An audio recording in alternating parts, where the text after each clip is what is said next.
जय माता की दोस्तों, माता रानी की कृपा आप और आपके पूरे परिवार सदा और सर्वदा बनी रहे। दोस्तों, आपका स्वागत है अपने channel my lovely home and garden में।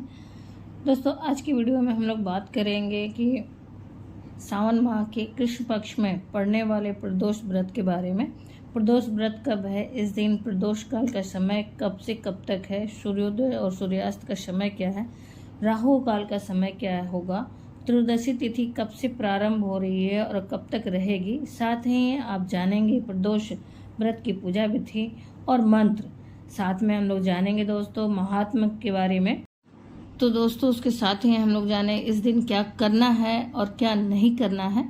तो कुछ बहुत ही महत्वपूर्ण विषय पर बातचीत आज की वीडियो में होगी दोस्तों। तो आप पूरी जानकारी लें, पूरा वीडियो देखें और वीडियो की कोई भी जानकारी आपको अच्छी लगे तो लाइक तो अवश्य ही करें, अपने फ्रेंड्स और फैमिली में अवश्य ही शेयर करें। दोस्तों, आप मेरे चैनल पर नए हैं तो मेरे चैनल को सब्सक्राइब करें, बेल नोटिफिकेशन अवश्य ही दबाएं ताकि आने वाली वीडियो आपको समय से प्राप्त हो सके। दोस्तों, फिर माता रानी के नाम का जयकारा कमेंट बॉक्स में अवश्य ही लगाएं। कोई भी प्रश्न या सुझाव हो तो कमेंट बॉक्स में आप लिख सकते हैं। दोस्तों, तो हम लोग जानते हैं कि इस महीने का जो प्रदोष काल का व्रत है कृष्ण पक्ष का, वो कब से कब है और क्या इसका विधि है और क्या महत्व है। तो दोस्तों, सावन मास जो है भोलेनाथ को बहुत ही प्रिय होता है। इस महीने में पड़ने वाले व्रत अत्यंत ही शुभ और महत्वपूर्ण होते हैं। त्रयोदशी तिथि के दिन भगवान भोलेनाथ की पूजा अर्चना करने से भक्तों के सभी कष्ट समाप्त हो जाते हैं दोस्तों, और मृत्यु के बाद मोक्ष की प्राप्ति होती है। ऐसी मान्यता है कि एक प्रदोष व्रत रखने का फल 2 गायों के दान के बराबर होता है।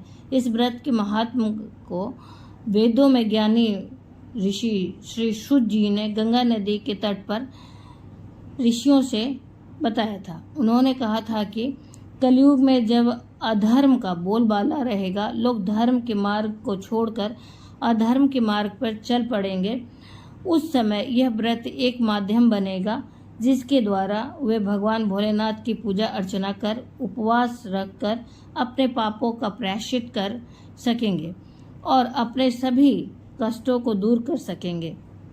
प्रदोष व्रत हर महीने की कृष्ण पक्ष और शुक्ल पक्ष की त्रयोदशी तिथि यानी कि 13वें दिन रखे जाते हैं दोस्तों। और इस बार श्रावण महीने का कृष्ण पक्ष का प्रदोष व्रत जो है वह बहुत ही शुभ संयोग में पड़ने जा रहा है, क्योंकि इसी दिन सावन मास की शिवरात्रि भी है। जिस प्रकार से फागुन शिवरात्रि का महात्म्य बहुत ज़्यादा होता है, उसी प्रकार से सावन की शिवरात्रि का भी महत्व बहुत होता है। इस बार यह संयोग बन रहा है दोस्तों कि प्रदोष व्रत और श्रावण शिवरात्रि का दोनों ही व्रत एक दिन है। इस दिन आप प्रदोष का व्रत और साथ ही श्रावण की शिवरात्रि का व्रत रख सकते हैं। प्रदोष व्रत में प्रदोष काल में भगवान शिव जी की पूजा अर्चना करनी जरूरी होती है, और उसी तरह से शिवरात्रि में भगवान शिव की पूजा निशिता काल में होती है और 4 प्रहरों में की जाती है दोस्तों। और यदि त्रयोदशी तिथि 2 दिन में प्राप्त हो रही है तो व्रत हमें उस दिन रखना चाहिए जिस दिन त्रयोदशी तिथि प्रदोष काल में प्राप्त हो रही है। तो कई बार यह स्थिति बन जाती है कि मन में शंका होता है, संशय होता है कि व्रत किस दिन रखें। तो दोस्तों, यह बात साफ रहे, यह बात बिल्कुल क्लियर रहे कि व्रत उसी दिन रखना चाहिए जिस दिन हमें प्रदोष काल में त्रयोदशी प्राप्त होती है। इस बार प्रदोष व्रत श्रावण मास के कृष्ण पक्ष में 15 जुलाई दिन शनिवार के दिन प्राप्त हो रहा है। त्रयोदशी तिथि प्रारंभ होगी 14 जुलाई शुक्रवार को ही शाम 7:18 से और समाप्त होगी 15 जुलाई दिन शनिवार की रात 8:32 पर। भगवान शिव की पूजा का समय 15 जुलाई दिन शनिवार को प्रदोष काल का समय प्राप्त होगा दोस्तों, इसलिए व्रत शनिवार को रखना चाहिए। 15 जुलाई 2023 को सूर्योदय सुबह 5:54 पर और सूर्यास्त होगा 7:11 पर। ब्रह्म मुहूर्त सुबह 4:17 से लेकर 5:05 तक रहेगा और अभिजीत मुहूर्त रहेगा दोपहर में 12:06 से 12:59 तक। दोस्तों, राहु काल का समय होगा सुबह 9 बजे से 10:30 तक। तो दोस्तों, राहु काल के समय में कोई भी शुभ कार्य नहीं किया जाता है, कोई भी पूजा पाठ नहीं किया जाता है, इसे अशुभ समय माना जाता है। तो दोस्तों, इस बात का आप ध्यान रखें कि इस बीच में आप पूजा पाठ भी नहीं करेंगे।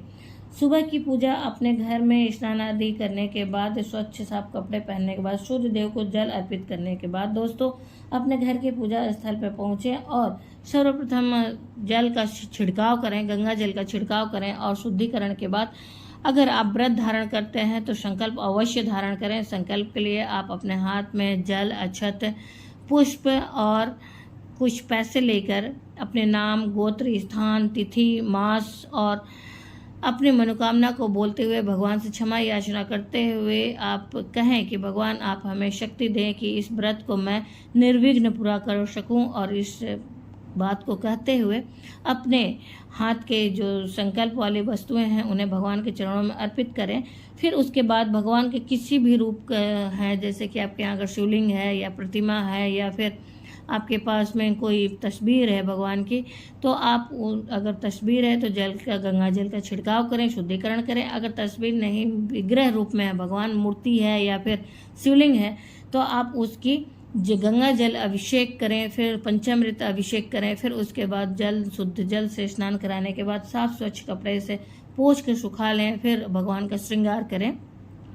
आप भगवान के पसंद के जो रंग होते हैं उस रंग के वस्त्र पहनाएं और उनके मनपसंद रंगों के ही पुष्प अर्पित करें। उन्हें जो भी चीज़ें पसंद हैं उन्हें अर्पित करें। उनके जैसे हो गए भांग, धतूर, मंदार, आकड़े का पुष्प, फिर उसके बाद दोस्तों बेलपत्र हो गए, शमी पत्र हो गए और दूध से बनी मिठाई और मौसमी फल आदि अर्पित करके भगवान की पूजा अर्चना, धूप, दीप, नैवेद्य से विधि विधान से करें। फिर इस तरह से सारे दिन का फलाहार ग्रहण करके व्रत धारण करें। और यदि आप व्रत नहीं भी धारण करते हैं तो विधि विधान से पूजा अवश्य करें, उससे भी आपको फल अवश्य मिलता है। और शुद्ध सात्विक भोजन ग्रहण करें इस दिन। इस प्रकार से सारा दिन व्यतीत करने के बाद भगवान के मंत्रों का जाप अवश्य ही करते रहें। सारा दिन क्षमा याचना मांगते रहें और मंत्रों का अधिक से अधिक जाप करें। और पूजा के समय आप मंत्रों के जाप के साथ साथ भगवान की चालीसा अवश्य ही पढ़ें। भगवान की प्रदोष व्रत की कथा अवश्य सुने दोस्तों। फिर आरती करें, आरती लास्ट में अवश्य करें। फिर इसी प्रकार से संध्या काल में पूजा करें। अगर सुबह आप शिवालय जाते हैं तो अति श्रेष्ठ है, अगर नहीं जा पाते तो कोई बात नहीं, लेकिन शाम के समय शिवालय जाना अनिवार्य होता है प्रदोष के व्रत में दोस्तों।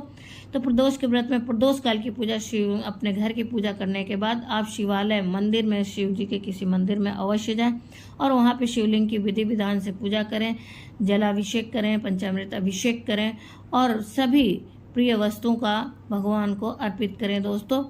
इस प्रकार से आप भांग, धतूर, भस्म, मंदार और काले तिल, मूंग, जो भी चीज़ें हैं आपके पास, सारी चीज़ों को भगवान के ऊपर अर्पित करें। बेलपत्र अर्पित करें, पीपल के पत्ते को अर्पित करें, पीपल के पत्ते को अर्पित करें, साथ ही आप शमी पत्र अर्पित करें दोस्तों।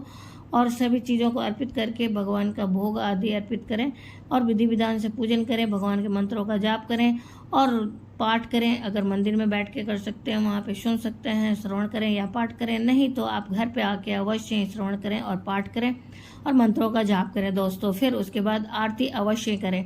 आरती वह चीज़ होती है जो आपकी पूजा में जो भी कमी बेशी होती है उसे पूर्ण करता है। फिर इस बार शनिवार के दिन पड़ रहा है दोस्तों, तो इस बात का विशेष ध्यान रखें कि भगवान को तिल मिश्रित जल से अभिषेक करें। इससे आपकी शनि संबंधित जो भी दोष रहता है, जो भी पीड़ा रहती है, उससे आपको मुक्ति मिलता है दोस्तों। शनि दोष में आपको आराम मिलता है दोस्तों। प्रदोष काल की पूजा के लिए जो प्रदोष का समय है वो 6:26 से लेके शाम के 6:26 से लेके 7:05 तक रहेगा और इसी समय में पूजा होगा दोस्तों। आप पूजा करने के बाद चाहे तो आप अपना जो है प्रदोष का व्रत सिर्फ रहते हैं तो उसे पारण कर सकते हैं, मीठे भोजन से पारण कर सकते हैं। और यदि साथ में आप शिवरात्रि का भी व्रत रखते हैं तो आप अनाज का पारण नहीं करेंगे, आप फलाहार ही ग्रहण करेंगे सिर्फ। और इस तरह से दोनों ही व्रत साथ में आप रख सकते हैं दोस्तों। इस प्रकार से दोनों ही व्रत के नियमों का पालन करते हुए आप शिवरात्रि के व्रत का जिस तरह से पारण करते हैं उस तरह से दूसरे दिन शुभ मुहूर्त में पारण करें। आप पूजा के समय भगवान के मंत्रों का जाप करते रहें दोस्तों।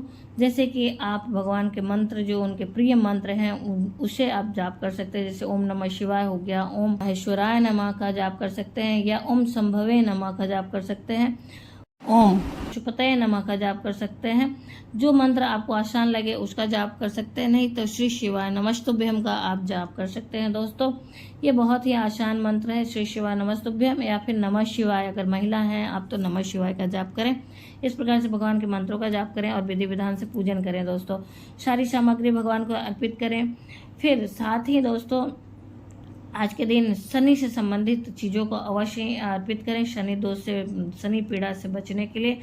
और उसके बाद दोस्तों सब चीज़ों को करने के बाद एक चीज़ और ध्यान रखें कि नहीं करना है, उस पर चर्चा कर लेते हैं हम लोग। दोस्तों तो भोलेनाथ की पूजा काले या नीले रंग या गाढ़े रंग के वस्त्र धारण करके नहीं करना चाहिए। भगवान की पूजा हमेशा हल्के रंग के वस्त्र धारण करके करना चाहिए। अगर आप पुरुष हैं तो आप सफ़ेद रंग के वस्त्र को धारण करें, और अगर आप स्त्री हैं तो हल्के रंग के वस्त्रों को धारण करके भगवान की पूजा करें। दोस्तों जिस दिन भगवान की पूजा की जाती है उस दिन बेलपत्र नहीं तोड़ के लाना चाहिए, और पहले से तोड़ के रखें बेलपत्र और उसे ही पूजा में आप चढ़ा सकते हैं। अगर नहीं संभव है तो मंदिर में अगर जा रहे हैं तो वहाँ पे जो चढ़े हुए बेलपत्र हैं उसे भी आप धुल के चढ़ा सकते हैं, या फिर आपके घर में भी जो सूखे बेलपत्र हैं, पहले से चढ़े हुए बेलपत्र हैं, उन्हें भी आप धुल के दोबारा चढ़ा सकते हैं। दोस्तों इसमें कोई पाप नहीं है। फिर साथ ही दोस्तों इस बात का ध्यान रखें कि कभी भी पूजा में आप खंडित चावल न चढ़ाएं भगवान को, और चावल जब भी चढ़ाएं तो उसे धुल के अवश्य चढ़ाएं। इन बातों का रखें ध्यान, वरना आपके वो भगवान का आशीर्वाद मिलने की जगह भगवान क्रोधित भी हो सकते हैं। ठीक दोस्तों इस बार शनि प्रदोष पड़ रहा है, तो शनि की पीड़ा से आप मुक्ति चाहते हैं, शनि की साढ़े साथी हो या अड़ैया हो, तो शनि संबंधित वस्तुओं का दान करें। जैसे काले उड़द का दाल जो है उसे अवश्य दान करें, आप अपनी शक्ति और सामर्थ्य के अनुसार अवश्य दान करें।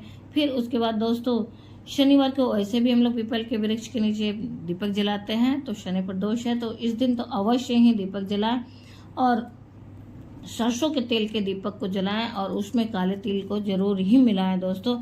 और फिर उसके बाद प्रदोष के दिन आप बेल के वृक्ष के नीचे भी दीपक अवश्य ही जलाएं, लेकिन वहाँ पे घी का दीपक जलाएं, वहाँ पे तेल का दीपक नहीं जलाना चाहिए। अगर सामर्थ्य नहीं है तो तिल के तेल का दीपक आप जला सकते हैं दोस्तों।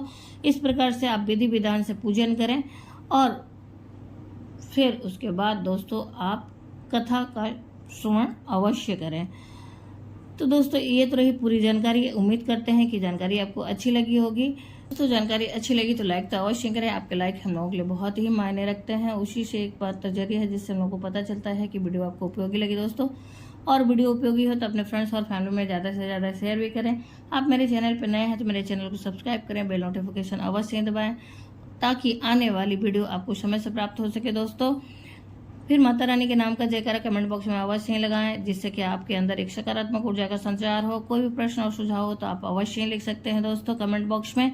फिर मिलते हैं एक नई जानकारी के साथ नए वीडियो में। आने वाली वीडियो में हम लोग जानेंगे दोस्तों कुछ अचूक उपायों के बारे में, क्योंकि ये शनि प्रदोष पड़ रहा है तो बहुत ही महत्वपूर्ण वीडियो आपको प्राप्त होगी। आने वाले वीडियो में बहुत ही अचूक उपायों के बारे में हम लोग बात करेंगे दोस्तों।